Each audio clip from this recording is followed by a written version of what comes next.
নতুন করে প্রচারণা করার চেষ্টা করছে না ভোটের পক্ষে। যারা পাথর দিয়ে মানুষ হত্যা করে তাদের জন্য না, যারা চাঁদাবাজি করে তাদের জন্য না, ভোটে হাকে জয়যুক্ত করতে হবে। প্রায় 2 দশক পর বাংলাদেশে একটি জাতীয় নির্বাচন অনুষ্ঠিত হতে যাচ্ছে, যার প্রচারণা আজকে থেকে শুরু হলো।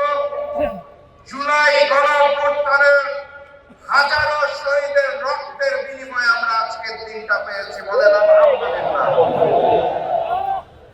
আজকে এখানে আমাদের অত্যন্ত আনন্দ ঘন পরিবেশে, উৎসবমুখর পরিবেশে প্রচারণা করার কথা ছিল, সেটা হচ্ছে।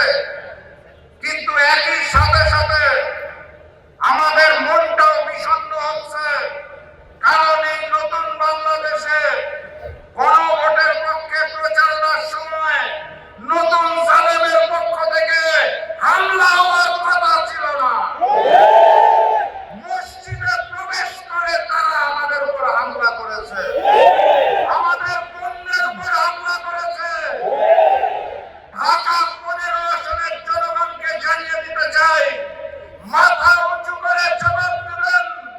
নতুন বাংলাদেশে নতুন জালেম চলবে না।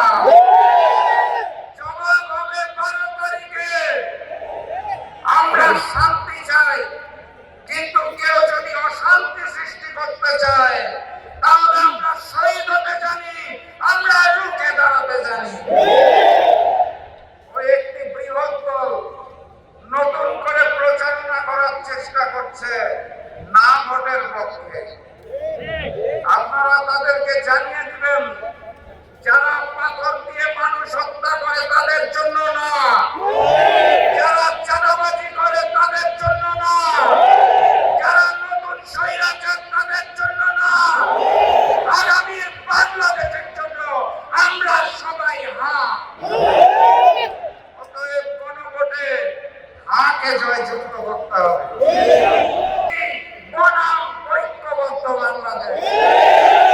আমরা আগামীর বাংলাদেশে ওই নতুন স্বৈরাচার আর ফ্যাসিজম চাই না। আমরা